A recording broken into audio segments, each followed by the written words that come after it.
Punjabi radio USA ਸੁਣ ਰਹੇ ਸਾਰੇ ਹੀ ਮਾਣਯੋਗ ਅਤੇ ਸਤਿਕਾਰ ਸਰੋਤਿਆਂ ਨੂੰ ਪਿਆਰ ਸਤਿਕਾਰ ਸਹਿਤ ਨਿੱਘੀ ਜਿਹੀ ਸਤਿ ਸ੍ਰੀ ਅਕਾਲ ਸਭ ਨੂੰ ਜੀਆਂ ਨੂੰ ਆਖਦੇ ਹਾਂ।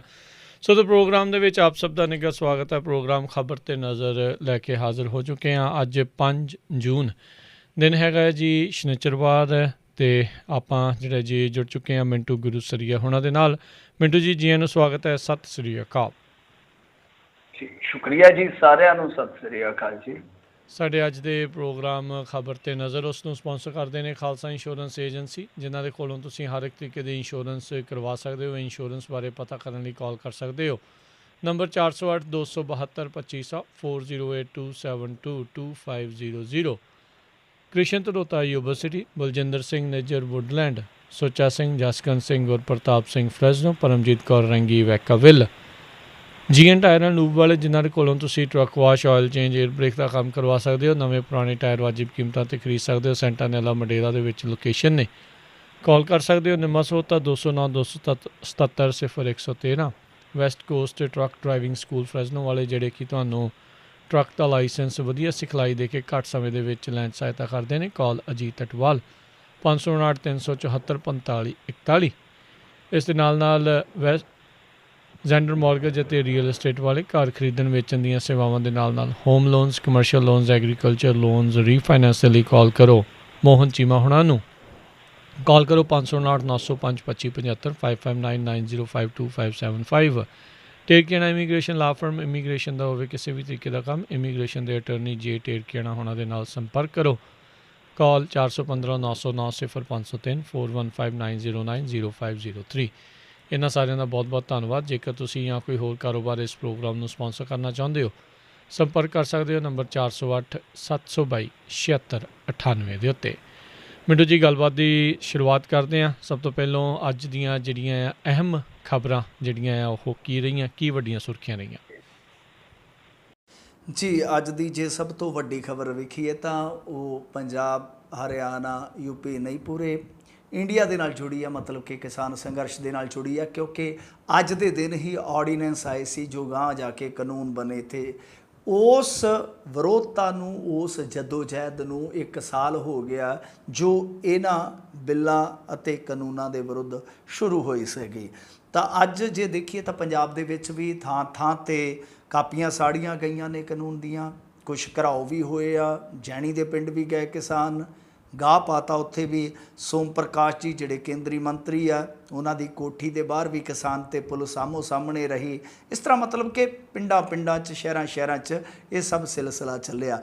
ਪਰ ਇਸ ਸੰਪੂਰਨ ਕ੍ਰਾਂਤੀ ਦਿਹਾੜੇ ਦੀ ਕਾਲ ਦਾ ਜੇ ਕੇਂਦਰ ਕਿਹਾ ਜਾ ਸਕਦਾ ਹੈ ਤਾਂ ਉਹ ਸੀ ਹਰਿਆਣਾ। ਹਰਿਆਣੇ ਦੇ ਵਿੱਚ ਵੀ ਇੱਕ ਕੇਂਦਰ ਹੋਰ ਬਣਿਆ ਰਿਹਾ, ਟੋਹਾਣਾ। ਸਭ ਨੂੰ ਯਾਦ ਹੋਏਗਾ ਕਿ ਕੁਛ ਦਿਨ ਪਹਿਲਾਂ ਇੱਕ MLA, ਹੰਕਾਰੀ MLA ਦਵਿੰਦਰ ਬਬਲੀ, ਉਹਨੇ ਕਿਸਾਨਾਂ ਨੂੰ ਮਾਵਾਂ ਭੈਣਾਂ ਦੀਆਂ ਗਾਲਾਂ ਕੱਢੀਆਂ ਸੀਗੀਆਂ। ਤਾਂ ਉਹ ਤੋਂ ਮਾफ़ੀ ਮੰਗਾਉਣ ਵਾਸਤੇ ਜਾਂ ਉਹਦੇ 'ਤੇ ਮਾਮਲਾ ਦਰਜ ਕਰਾਉਣ ਵਾਸਤੇ ਕਿਸਾਨ ਬਹੁਤ ਵੱਡੇ ਇਕੱਠ ਦੇ ਰੂਪ ਦੇ ਵਿੱਚ ਅੱਜ ਉੱਥੇ ਇਕੱਤਰ ਹੁੰਦੇ ਆ। ਉਸ ਤੋਂ ਬਾਅਦ ਕਹਿ ਲਓ ਕਿ ਉਹ ਕਿਸਾਨ ਆਗੂ ਜਿਹੜੇ ਆ ਸਲਾਹ ਮਸ਼ਵਰਾ ਕਰਕੇ ਗ੍ਰਿਫਤਾਰੀਆਂ ਦੇਣ ਥਾਣੇ ਪਹੁੰਚਦੇ ਆ। ਆਖਰੀ ਸਮਾਚਾਰ ਤੱਕ ਉਹ ਆਪਣੇ ਆਪ ਨੂੰ ਪੇਸ਼ ਕਰ ਚੁੱਕੇ ਸੀਗੇ ਗ੍ਰਿਫਤਾਰੀਆਂ ਵਾਸਤੇ। ਹੁਣ ਪਤਾ ਨਹੀਂ ਅਗਾਂਹ ਕੀ ਹੁੰਦਾ। ਸੋ ਉਹਨਾਂ ਚਿਹਰਿਆਂ ਦੇ ਵਿੱਚ ਜਿਹੜੇ ਵੱਡੇ ਚਿਹਰੇ ਇਸ ਇਕੱਠ 'ਚ ਨਜ਼ਰ ਆਏ, ਗੁਰਨਾਮ ਸਿੰਘ ਜੀ ਚੜੂਨੀ, ਟਕੈਤ ਸਾਹਿਬ, ਇਸ ਤੋਂ ਇਲਾਵਾ ਯੋਗੇਂਦਰ ਯਾਦਵ। ਤਾਂ ਇਹ ਟੋਹਾਣਾ ਇੱਕ ਤਰ੍ਹਾਂ ਨਾਲ ਕਹਿ ਲਓ ਕਿ ਗਾਂਹ ਹਰਿਆਣੇ ਦੇ ਕੇਂਦਰ 'ਚੋਂ ਕੇਂਦਰ ਬਣਿਆ ਰਿਹਾ ਹੈ। ਤਾਂ ਦਵਿੰਦਰ ਬਬਲੀ ਹੁਣ ਮਾफ़ੀ ਮੰਗਦਾ ਜਾਂ ਉਹਦੇ ਖਿਲਾਫ ਕੋਈ ਮਾਮਲਾ ਦਰਜ ਹੁੰਦਾ ਜਾਂ ਕਿਸਾਨ ਪੱਕਾ ਮੋਰਚਾ ਲਾਉਂਦੇ ਆ, ਜਿਵੇਂ ਟਕੈਤ ਸਾਹਿਬ ਨੇ ਕਿਹਾ ਕਿ ਅਸੀਂ ਨਹੀਂ ਤਾਂ ਫਿਰ ਪੱਕੇ ਤੌਰ 'ਤੇ ਹੀ ਇੱਥੇ ਖੂੰਡਾ ਆਪਣਾ ਗੱਡਾਂਗੇ। ਕੀ ਹੁੰਦਾ ਇਹ ਇੰਤਜ਼ਾਰ ਰਹੇਗਾ। ਵੈਸੇ ਹਰਿਆਣੇ ਦੇ ਵਿੱਚ ਕੁਛ ਹੋਰ ਵੀ ਹਲਚਲ ਹੋਈ ਆ। ਪਾਨੀਪਤ ਦੇ ਵਿੱਚ ਵੀ ਮੇਰੇ ਖਿਆਲ ਦੇ ਨਾਲ ਕਿਸਾਨ ਆਮੋ ਸਾਹਮਣੇ ਹੋਏ ਆ ਪੁਲਿਸ ਦੇ। ਇਸ ਤੋਂ ਇਲਾਵਾ ਪੰਚਕੂਲੇ 'ਚ ਕਿਸਾਨਾਂ 'ਤੇ ਲਾਠੀ ਚਾਰਜ ਕੀਤਾ ਗਿਆ ਪੁਲਿਸ ਵੱਲੋਂ। ਬੈਰੀਕੇਡਿੰਗ ਕੀਤੀ ਗਈ ਸੀ ਤਾਂ ਕਿ ਇਹ ਜਿਹੜੇ ਕਿਸਾਨ ਆ ਉਹ ਵਿਧਾਨ ਸਭਾ ਵੱਲ ਨਾ ਪਹੁੰਚ ਸਕਣ। ਤਾਂ ਰਸਤੇ ਦੇ ਵਿੱਚ ਜਦੋਂ ਉਹਨਾਂ ਨੇ ਬੈਰੀਕੇਡ ਲੰਘਣੀ ਚਾਹੀ ਤਾਂ ਫਿਰ ਉਸ ਟਾਈਮ ਇਹਨਾਂ ਨੇ ਲਾਠੀ ਚਾਰਜ ਕਰ ਦਿੱਤਾ। ਪਰ ਬਾਵਜੂਦ ਇਸ ਦੇ ਜੋ ਮਰਜ਼ੀ ਆ, ਦੇਖੋ ਕਿਸਾਨਾਂ ਦਾ ਸੰਘਰਸ਼, ਕਿਸਾਨਾਂ ਦੀ ਜਦੋਜਹਿਦ ਬੇਸ਼ੱਕ 365 ਦਿਨ ਦੀ ਹੋ ਗਈ ਆ, ਪਰੰਤੂ ਇਹਦੇ ਵਿੱਚ ਜੇ ਆਪਾਂ ਦੇਖੀਏ ਸੇਕ ਜਾਂ ਕਹਿ ਲਓ ਕਿ ਇਹਦਾ ਜਿਹੜਾ ਤਾਪ ਆ ਉਹ ਉਨਾ ਹੀ ਆ, ਮਗਦਾ ਪਿਆ ਐ, ਦਗਦਾ ਪਿਆ ਹੈ। ਇਹਦੀਆਂ ਲਪਟਾਂ ਜੋਸ਼ ਦੀਆਂ ਜਿਹੜੀਆਂ ਉਹ ਅੱਜ ਵਿਖਾਲੀ ਦਿੱਤੀਆਂ ਨੇ। ਐਸਾ ਨਹੀਂ ਹੈ ਕਿ ਸਮੇਂ ਦੇ ਅਨੁਸਾਰ ਜਾਂ ਸਮੇਂ ਦੀ ਢਾਲ ਦੇ ਨਾਲ ਇਹ ਸਭ ਕੁਝ ਢਲ ਗਿਆ, ਇਹ ਛਿੱਥਾ ਪੈ ਗਿਆ, ਇਹ ਕਿਤੇ ਨਾ ਕਿਤੇ ਥੋੜ੍ਹਾ ਕਮਜ਼ੋਰ ਹੋ ਗਿਆ। ਐਸਾ ਨਹੀਂ, ਉਹ ਕੈਲਕੂਲੇਸ਼ਨ ਸਾਡੀ ਹੋ ਸਕਦੀ ਹੈ, ਪਰ ਇਸ ਸੰਘਰਸ਼ ਦੀ ਜਿਹੜੀ ਗਤੀ ਆ ਉਹ ਤਾਂ ਤਕਰੀਬਨ ਇਹੋ ਹੀ ਕਹਿ ਰਹੀ ਹੈ ਕਿ ਹਾਲੇ ਵੀ ਇਹ ਸੰਘਰਸ਼ ਹੈ ਜਿਹੜਾ ਉਹ ਲੰਬਾ ਚੱਲੇਗਾ ਜਾਂ ਲੰਬਾ ਚੱਲਣ ਦੀ ਸਮਰੱਥਾ ਰੱਖਦਾ ਵਾ। ਇਹ ਤੋਂ ਇਲਾਵਾ ਜੇ ਆਪਾਂ ਦੇਖੀਏ ਤਾਂ ਬੀਬੀ ਸਿੱਧੂ ਨੇ ਅੱਜ ਥੋੜ੍ਹਾ ਜਿਹਾ ਸਿੱਧੂ ਸਾਹਿਬ ਦੀ ਬਿਮਾਰੀ ਬਾਰੇ ਰਿਵੀਲ ਕੀਤਾ, ਸ਼ਾਇਦ ਲੀਵਰ ਦੀ ਬਿਮਾਰੀ ਦਾ ਉਹਨਾਂ ਨੇ ਜ਼ਿਕਰ ਕੀਤਾ, ਔਰ ਇਹ ਵੀ ਕਿਹਾ ਕਿ ਇੱਕ ਸਰਜਰੀ ਵੀ ਹੋ ਚੁੱਕੀ ਆ, 2 ਮਹੀਨੇ ਦੀ ਬੈੱਡ ਰੈਸਟ ਵੀ ਕਹੀ ਸੀ ਡਾਕਟਰਾਂ ਨੇ। ਤੇ ਕਿਉਂਕਿ ਇੱਥੇ ਮੇਰੀ ਡਾਕਟਰਾਂ ਦੇ ਨਾਲ ਵਾਕਫੀਅਤ ਆ, ਪਟਿਆਲੇ ਦੇ ਵਿੱਚ ਬੀਬੀ ਜੀ ਹਰਜਿੰਦਰਾ ਹਸਪਤਾਲ ਦੇ ਵਿੱਚ ਹੀ ਰਹੇ ਆ, ਤਾਂ ਉਹ ਕਹਿੰਦੇ ਆ ਕਿ ਇਸ ਕਰਕੇ ਮੈਂ ਉਹਨੂੰ ਪਟਿਆਲੇ ਲਿਆ ਕੇ ਤੇ ਇੱਥੇ ਬੈਠੀ ਆ ਇਲਾਜ ਕਰਵਾਉਣ ਵਾਸਤੇ। ਸੋ ਇੰਨਾ ਕੁ ਬੀਬੀ ਸਿੱਧੂ ਨੇ ਖੋਲ੍ਹਿਆ ਭੇਤ ਇਸ ਬਿਮਾਰੀ ਬਾਰੇ, ਕਿਉਂਕਿ ਬਹੁਤ ਸਾਰੇ ਲੋਕ ਪੁੱਛ ਰਹੇ ਸਨ ਕਿ ਜਾਨਲੇਵਾ ਬਿਮਾਰੀ ਕਿਹੜੀ ਹੋ ਸਕਦੀ ਹੈ। ਲੀਵਰ ਦੀ ਬਿਮਾਰੀ ਸਭ ਨੂੰ ਪਤਾ ਹੀ ਆ, ਖਤਰਨਾਕ ਵੀ ਹੁੰਦੀ ਹੈ। ਇਸ ਤੋਂ ਇਲਾਵਾ ਜੇ ਦੇਖੀਏ ਤਾਂ ਪ੍ਰਤਾਪ ਸਿੰਘ ਬਾਜਵਾ ਨੇ ਇੱਕ ਹੋਰ ਸਟੇਟਮੈਂਟ ਦਿੱਤੀ ਆ।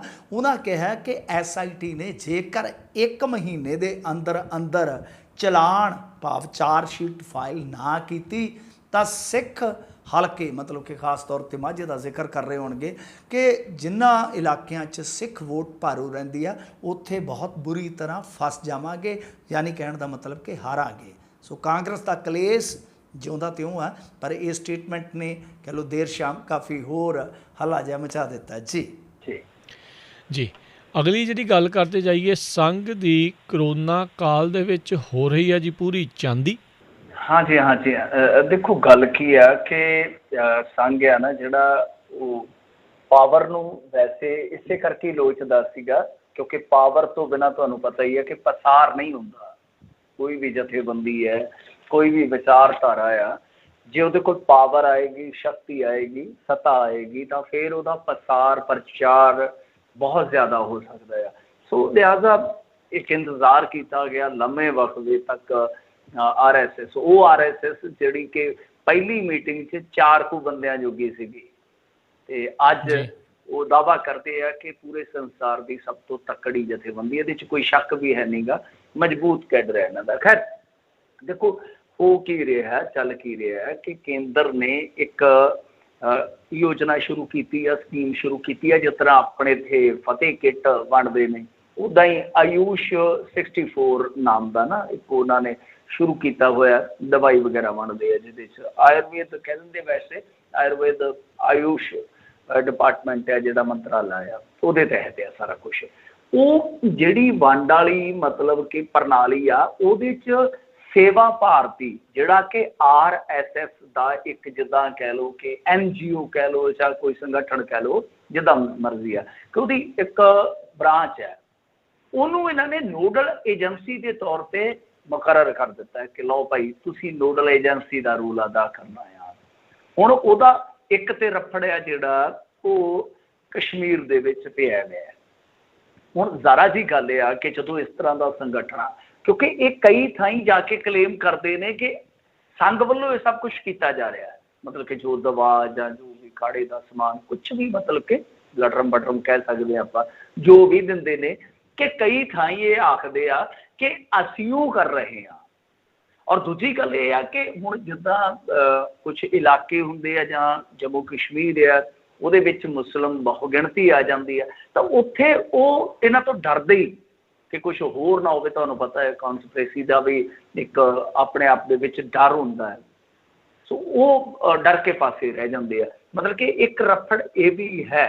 ਤੇ ਦੂਜੀ ਗੱਲ ਇਹ ਆ ਕਿ ਇਸ ਮਾਮਲੇ ਦੇ ਵਿੱਚ ਹੁਣ ਜਿੱਦਾਂ ਕੇਰਲ ਆ, ਕੇਰਲ ਦੇ ਵਿੱਚ ਤਾਂ ਉਹਨਾਂ ਨੇ ਨਾਂਹ ਕਰ ਦਿੱਤੀ। ਉਹਨਾਂ ਆਖਿਆ ਕਿ ਅਸੀਂ ਤੁਹਾਨੂੰ ਇਜਾਜ਼ਤ ਹੀ ਨਹੀਂ ਦੇਣੀ, ਮਤਲਬ ਕਿ ਉਹ ਕਹਿੰਦੇ ਕਿ ਸਾਡੇ ਕੋਲ ਖੁਦ ਮਤਲਬ ਕਿ ਇਸ ਤਰ੍ਹਾਂ ਦਾ ਸੀਗਾ, ਜਦੋਂ ਸਾਡਾ ਮੈਕੈਨਿਜ਼ਮ ਸੀਗਾ, ਸਾਡੇ ਕੋਲ ਆਪ ਦਾ ਕੌਮੀ ਆਯੁਰਵੈਦਿਕ ਸੰਸਥਾਨ ਦਾ ਇੱਥੇ ਦਫ਼ਤਰ ਆ, ਤਿਰਵਨੰਤਪੁਰਮ ਦੇ ਵਿੱਚ ਵੀ ਆ, ਚੇਰੋਥੁਰਪੁਰਮ ਕੁਛ ਇਸ ਤਰ੍ਹਾਂ ਦਾ ਉਸ ਜਗ੍ਹਾ ਹੈ, ਉੱਥੇ ਵੀ ਉਹਨਾਂ ਨੇ ਦੱਸਿਆ ਚੇਰੋਥੁਰਤੀ ਸ਼ਾਇਦ ਉਹ ਇਲਾਕੇ ਦਾ ਨਾਮ ਹੈ। ਤਾਂ ਕਹਿਣ ਦਾ ਭਾਵ ਇਹ ਆ ਕਿ ਉਹਨਾਂ ਨੇ ਤਾਂ ਜਿਹੜੀਆਂ ਉਹਨਾਂ ਦੀਆਂ ਪੰਚਾਇਤਾਂ ਨੇ ਜਾਂ ਜਿਹੜੇ ਕਹਿ ਲਓ ਕਿ ਕੌਂਸਲਾਂ ਨੇ, ਨਿਗਮਾਂ ਨੇ, ਉਹਨਾਂ ਨੇ ਇਹਨਾਂ ਨੂੰ ਰਜਿਸਟਰ ਦੇਣ ਤੋਂ ਹੀ ਨਾ ਕਰ ਦਿੱਤੀ ਹੈ। ਮਤਲਬ ਕਿ ਉੱਥੇ ਵੀ ਰਫੜ ਪੈ ਗਿਆ। ਇਸ ਚੀਜ਼ ਨੂੰ ਲੈ ਕੇ, ਸੇਵਾ ਭਾਰਤੀ ਨੂੰ ਲੈ ਕੇ।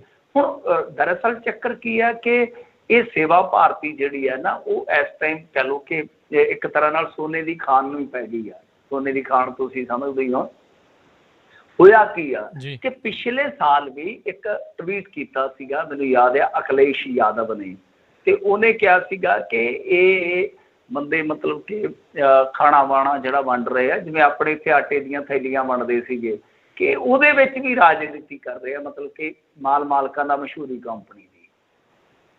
ਸਮਝਦੇ ਹੋ ਨਾ ਕਿ ਜਿਹੜਾ ਉਹਨਾਂ ਨੂੰ ਸੂਚੀਬੱਧ ਕਰ ਦਿੱਤਾ ਗਿਆ ਕਿ ਤੁਸੀਂ FCI ਤੋਂ ਲੈ ਸਕਦੇ ਹੋ, ਅਨਾਜ ਲੈ ਸਕਦੇ ਹੋ। ਵੇਖੋ ਕਿਵੇਂ RSS ਦਾ ਇੱਕ ਕਹਿ ਲਓ ਕਿ ਰਸਤਾ ਜਿਹੜਾ ਉਹ ਖੋਲ੍ਹਿਆ ਜਾ ਰਿਹਾ। ਖੋਲ੍ਹਿਆ ਤਾਂ ਵੈਸੇ ਪਹਿਲਾਂ ਹੀ ਹੈ, ਪੱਧਰਾ ਕੀਤਾ ਜਾ ਰਿਹਾ ਹੋਰ ਵੀ, ਕਿ ਲੋਕਾਂ ਤੱਕ ਪਹੁੰਚ ਬਣੇ। ਮਤਲਬ ਕਿ FCI ਦੇ ਵਿੱਚ ਜੋ ਅਨਾਜ ਹੈ ਉਹ ਲੋਕਾਂ ਦਾ, ਟੈਕਸਪੇਅਰਸ ਦੇ ਪੈਸੇ ਦਾ, ਤਾਂ ਉੱਥੋਂ ਇਹਨਾਂ ਨੂੰ ਸੂਚੀਬੱਧ ਕਰਕੇ ਦਿੱਤਾ ਜਾਂਦਾ, ਪ੍ਰੋਵਾਈਡ ਕੀਤਾ ਜਾਂਦਾ ਕਿ ਲੋਕਾਂ ਦੇ ਵਿੱਚ ਤੁਸੀਂ ਵੰਡਣਾ। ਉਹ ਜਾ ਕੇ ਕਈ ਥਾਈਂ ਕੀ ਕੀਤਾ ਇਹਨਾਂ ਨੇ ਕਿ ਗੱਟਿਆਂ 'ਤੇ ਜਾਂ ਕਹਿ ਲਓ ਥੈਲੀਆਂ 'ਤੇ ਫੋਟੋ ਜਿਹੜੀ ਆ ਮੋਦੀ ਦੀ ਲਾ ਦਿੱਤੀ ਗਈ, ਜਿੱਥੋਂ ਅਖਿਲੇਸ਼ ਨੂੰ ਇਤਰਾਜ਼ ਹੋਇਆ ਸੀਗਾ।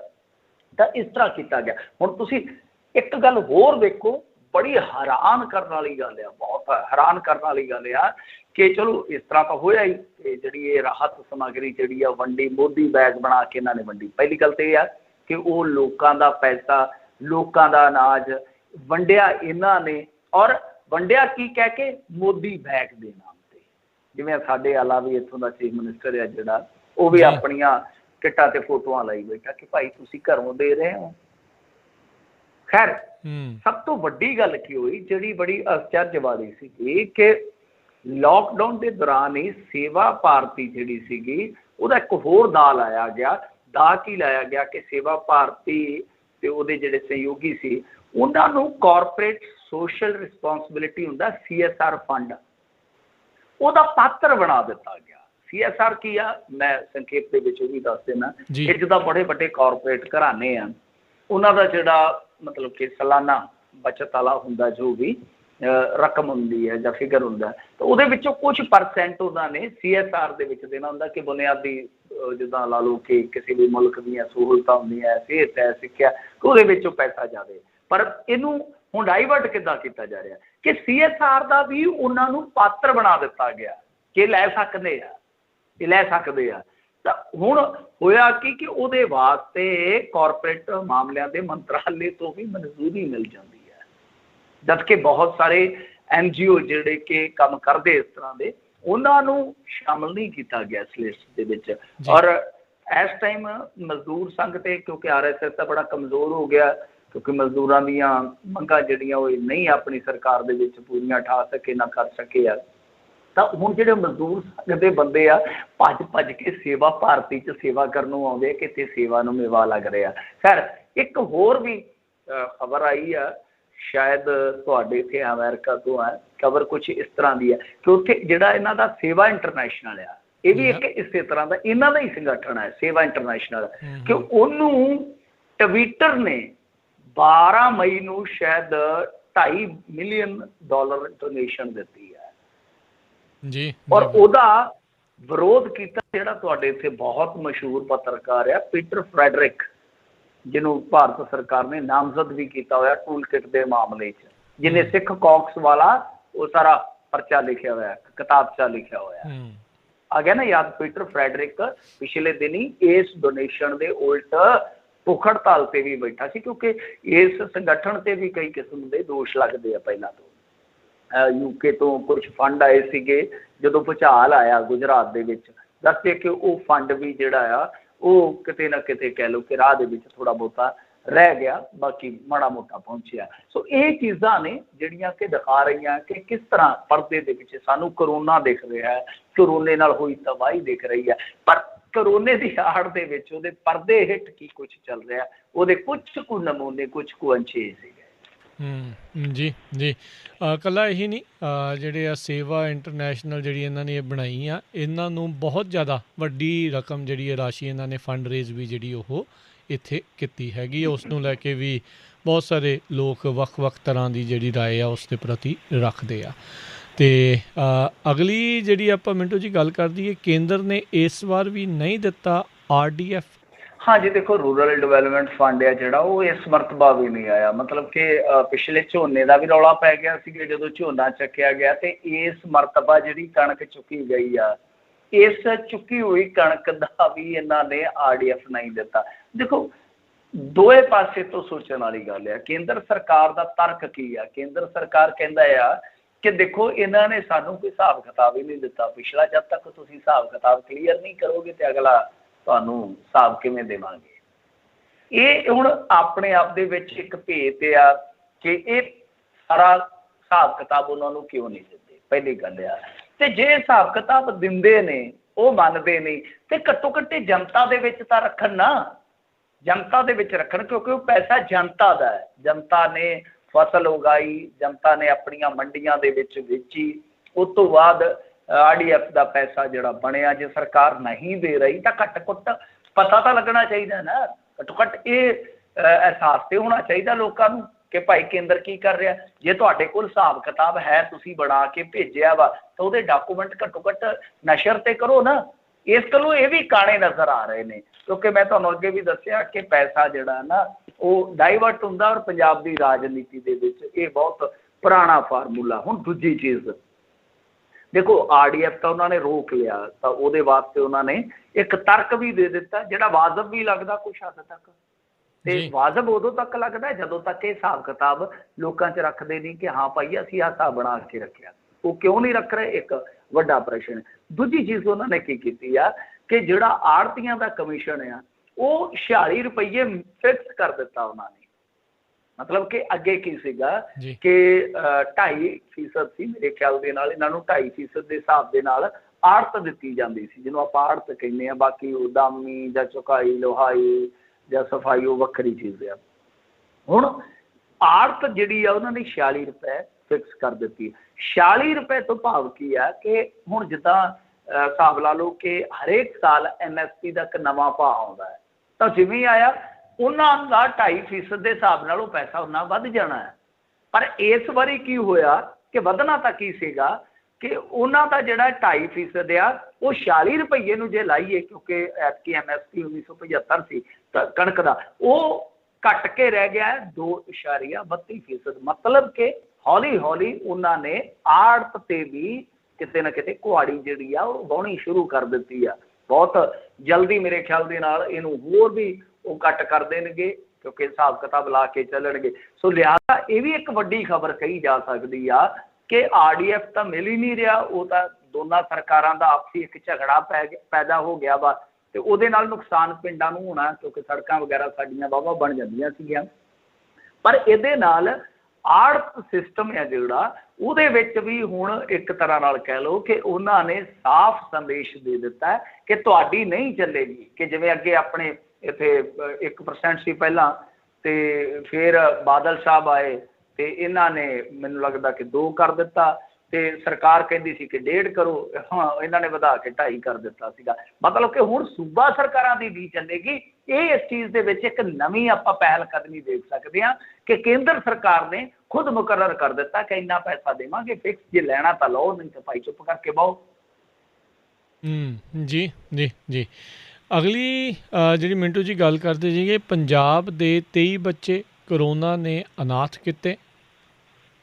ਹਾਂਜੀ ਦੇਖੋ, ਕਰੋਨਾ ਨੇ ਅਨਾਥ ਕਰ ਦਿੱਤੇ ਨੇ 2 ਦਰਜਨ ਦੇ ਕਰੀਬ ਬੱਚੇ, ਕਿਉਂਕਿ ਇਹ ਜਿਹੜੇ ਸਾਡੇ ਹੈਗੇ ਆ ਸਮਾਜਿਕ ਸੁਰੱਖਿਆ, ਮਹਿਲਾ ਤੇ ਬਾਲ ਵਿਕਾਸ ਮੰਤਰੀ ਅਰੁਣਾ ਚੌਧਰੀ ਜੀ, ਉਹਨਾਂ ਨੇ ਦੱਸਿਆ। ਬਹੁਤ ਮੈਂ ਕਹੂੰਗਾ ਕਿ ਇੱਕ ਦਿਲ ਨੂੰ ਹਲੂਣਨ ਵਾਲੀ ਇਹ ਖਬਰ ਆ ਕਿ 23 ਬੱਚੇ ਸਾਡੇ ਜਿਹੜੇ ਆ ਵਿਚਾਰੇ ਮਾਂ ਬਾਪ ਤੋਂ ਬਿਨਾਂ ਜ਼ਿੰਦਗੀ ਕੱਟਣਗੇ, ਔਰ ਦੋਨਾਂ ਚੋਂ ਇੱਕ ਚਲਾ ਜਾਵੇ, ਮਾਂ ਜਾਂ ਬਾਪ, ਤੇ ਤਾਂ ਵੀ ਬਹੁਤ ਔਖਾ ਹੋ ਜਾਂਦਾ। ਖੁਸ਼ੀ ਗਮੀ ਤੇ ਬੰਦਾ ਉੱਦਾਂ ਹੀ ਬਹੁਤ ਘਾਟ ਮਹਿਸੂਸ ਕਰਦਾ ਹੈ। ਤੇ ਜਿਹੜਾ ਪਾਲਣ ਪੋਸ਼ਣ ਦੋਵਾਂ ਤੋਂ ਬਗੈਰ ਹੋਣਾ, ਤੁਸੀਂ ਆਪ ਹੀ ਸਹੀ ਅੰਦਾਜ਼ਾ ਲਾ ਲਓ ਕਿ ਮਾਂ ਬਾਪ ਤੋਂ ਬਗੈਰ ਜ਼ਿੰਦਗੀ ਕਿਸ ਤਰ੍ਹਾਂ ਚੱਲਣੀ ਹੈ। ਹਾਲਾਂਕਿ ਇਹਨਾਂ ਨੇ ਕਿਹਾ ਕਿ ਹਰੇਕ ਮਹੀਨੇ 1500 ਪੈਨਸ਼ਨ, ਗ੍ਰੈਜੂਏਸ਼ਨ ਤੱਕ ਅਸੀਂ ਐਜੂਕੇਸ਼ਨ ਦੇਵਾਂਗੇ। ਬਹੁਤ ਕੁਛ ਹੋਰ ਵੀ ਕਰਨ ਦੀ ਜ਼ਰੂਰਤ ਹੈ, ਥੋੜਾ ਹੋਰ ਦੀ ਜ਼ਰੂਰਤ ਆ ਮੇਰੇ ਖਿਆਲ ਦੇ ਨਾਲ, ਹੋਰ ਕਰਨ ਦੀ ਜ਼ਰੂਰਤ ਆ ਕਿ ਇਹੋ ਜਿਹੇ ਬੱਚੇ ਜਿਹੜੇ ਆ, ਕਿਉਂਕਿ ਅਨਾਥ ਹੋਏ ਬੱਚਿਆਂ ਦੇ ਵਿੱਚੋਂ ਵੀ ਤਾਂ ਅਮੀਰੀ ਗਰੀਬੀ ਦਾ ਪਾੜਾ ਵੇਖਣ ਨੂੰ ਮਿਲੇਗਾ ਨਾ ਆਪਾਂ ਨੂੰ।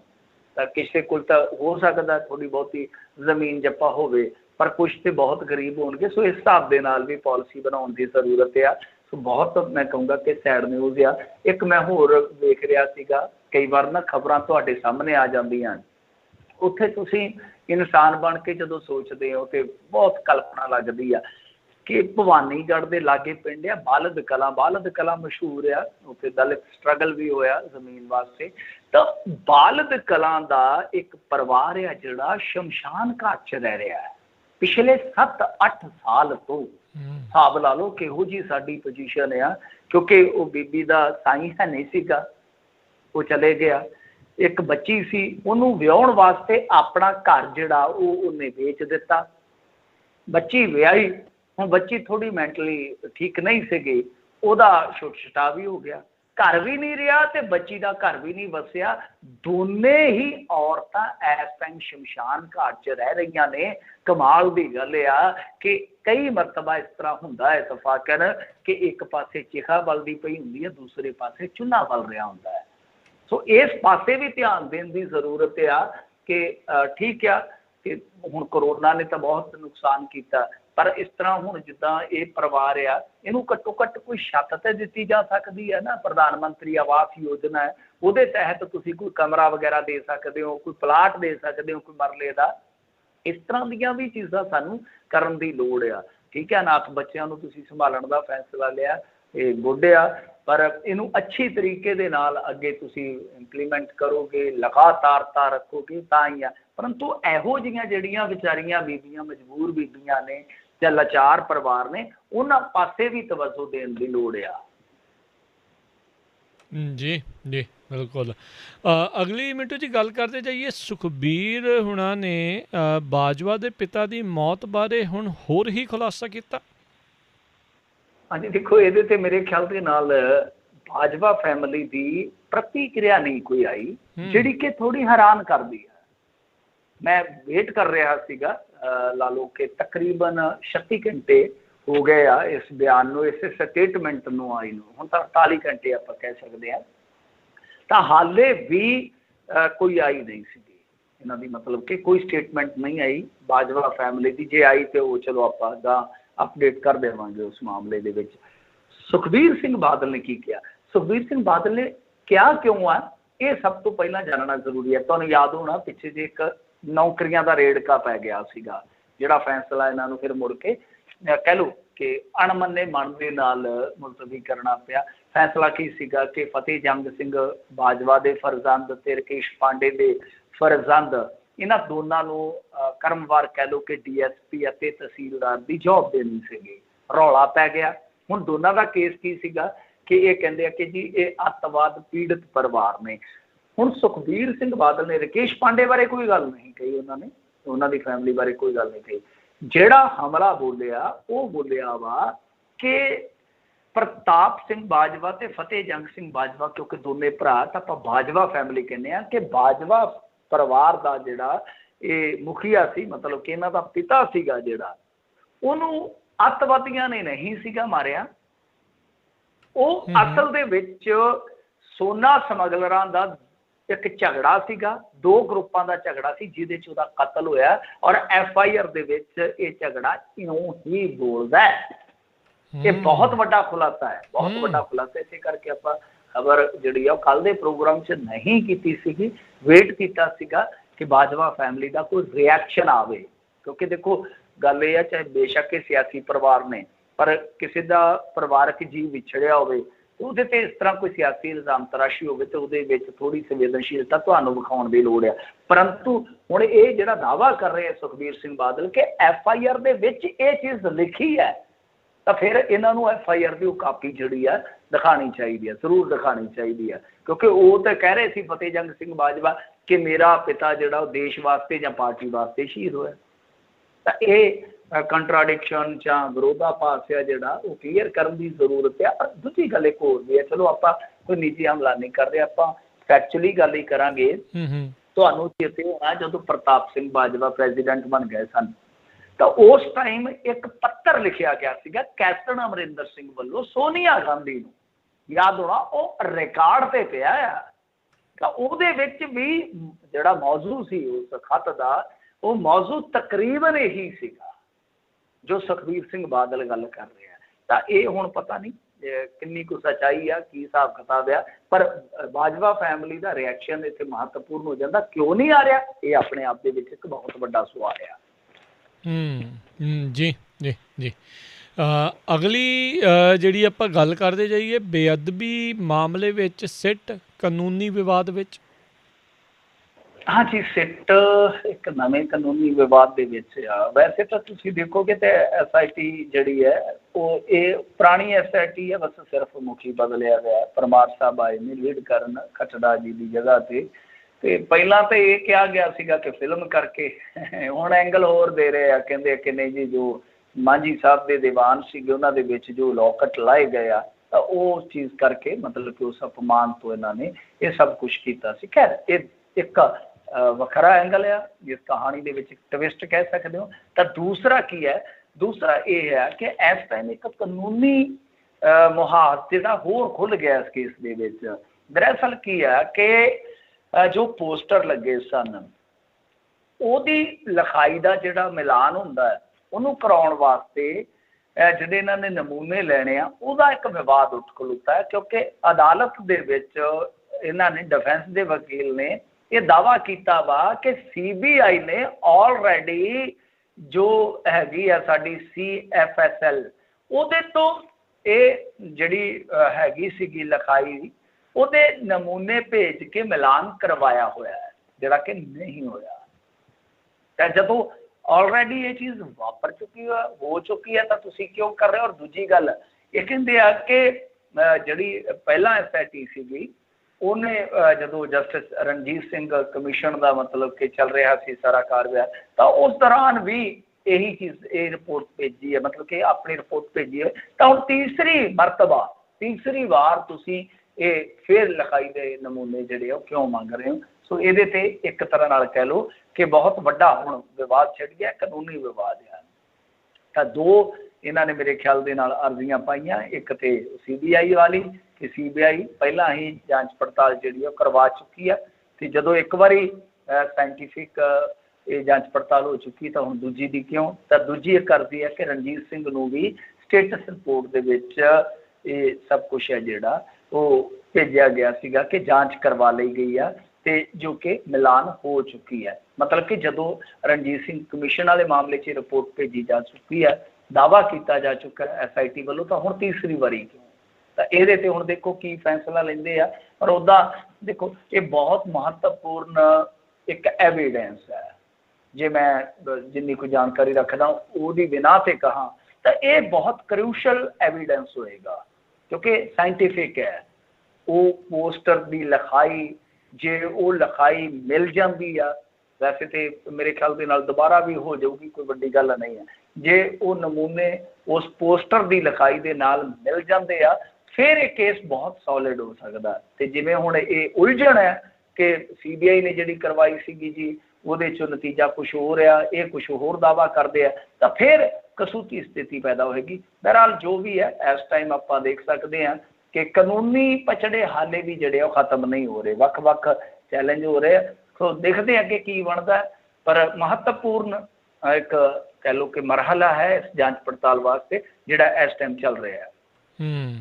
ਜੀ ਜੀ ਜੀ ਅਗਲੀ ਜਿਹੜੀ ਆਪਾਂ ਗੱਲ ਕਰ ਲਈਏ, ਬੇਰੁਜ਼ਗਾਰੀ ਨੇ ਦੇਸ਼ ਨੂੰ ਬੇਹਾਲ ਕਰਤਾ ਜੀ। ਹਾਂਜੀ, ਬੇਰੁਜ਼ਗਾਰੀ ਜਿਹੜੀ ਆ ਉਹ ਲਗਾਤਾਰ ਵਧੀ ਜਾ ਰਹੀ ਆ। ਵੈਸੇ ਆਪਾਂ ਪਿਛਲੀ ਵਾਰੀ ਦੇਖਿਆ ਸੀ, ਪਿਛਲੇ ਸਾਲ ਕਿ ਉਹ 24-25% ਤੇ ਚੱਲ ਗਈ ਸੀਗੀ, ਤਾਂ ਕਿਉਂਕਿ ਉਦੋਂ ਤਾਂ ਸਾਰੀ ਦੁਨੀਆ ਦੇ ਵਿੱਚ ਹੀ ਸੀ। ਉਸ ਟਾਈਮ ਜਿਹੜੀ ਫਸਟ ਵੇਵ ਸੀਗੀ ਉਹਨੇ ਸਾਰੀ ਦੁਨੀਆ ਦੀ ਬੇਰੁਜ਼ਗਾਰੀ ਜਿਹੜੀ ਉਹ ਵਧਾਈ ਸੀਗੀ। ਬਹਰਹਾਲ ਹੁਣ ਸੈਕਿੰਡ ਵੇਵ ਦੇ ਵਿੱਚ ਵੀ ਇੰਡੀਆ ਜਿਹੜਾ ਜ਼ਿਆਦਾ ਪ੍ਰਭਾਵਿਤ ਹੋ ਰਿਹਾ ਦੁਨੀਆ ਦੇ ਬਨਿਸਬਤ, ਜੇ ਆਪਾਂ ਦੇਖੀਏ ਮੁਕਾਬਲਤਨ ਤਾਂ ਜ਼ਿਆਦਾ, ਕਿ ਦੇਸ਼ ਦੀ ਬੇਰੁਜ਼ਗਾਰੀ ਦਰ ਜਿਹੜੀ ਆ ਮਈ ਦੇ ਵਿੱਚ 12%, ਆਲਮੋਸਟ ਕਹਿ ਲਓ ਕਿ ਦਰਜਨ % ਕਹਿ ਸਕਦੇ ਆਪਾਂ, 1 ਦਰਜਨ ਹੋ ਗਈ ਹੈ। ਵੈਸੇ 4-3 ਇੱਥੇ ਰਹੇ ਤਾਂ ਠੀਕ ਹੈ, ਇੰਨੀ ਕੁ ਤਾਂ ਚੱਲਦੀ ਆ, ਪਰ ਜਿਵੇਂ ਜਿਵੇਂ ਉੱਤੇ ਵੱਧਦੀ ਆ 5 ਤੋਂ ਗਾਂਹ ਜਾਂਦੀ ਆ ਫਿਰ ਤਾਂ ਔਖਾ ਹੋ ਜਾਂਦਾ। ਤਾਂ ਜਿਹੜੀ ਆਪਾਂ ਸ਼ਹਿਰੀ ਖੇਤਰ ਦੀ ਬੇਰੁਜ਼ਗਾਰੀ ਦੀ ਦਰ ਮਈ ਦੀ ਗੱਲ ਕਰੀਏ, ਮਈ ਦੇ ਅੰਕੜੇ ਆ ਤਾਂ ਇਹ ਤਕਰੀਬਨ ਪੌਣੇ 15% ਆ। ਬਹੁਤ ਵੱਡੀ ਇੱਕ ਕਹਿ ਲਓ ਕਿ ਬੇਰੁਜ਼ਗਾਰਾਂ ਦੀ ਫੌਜ ਆ, ਔਰ ਸ਼ਹਿਰੀ ਖੇਤਰ ਦੇ ਵਿੱਚ ਬਹੁਤ ਔਖਾ ਹੋ ਜਾਂਦਾ ਹੈ। ਜੇ ਆਪਾਂ ਦੇਖੀਏ ਅਪ੍ਰੈਲ ਦੇ ਵਿੱਚ ਤਾਂ ਇਹ ਸਿਰਫ ਹੈਗੀ ਸੀਗੀ ਪੌਣੇ 10%, ਮਤਲਬ ਕਿ ਇੱਕ ਮਹੀਨੇ ਦੇ ਵਕਫੇ ਦੇ ਵਿੱਚ ਵੀ ਬਹੁਤ ਵੱਧ ਗਈ ਹੈ।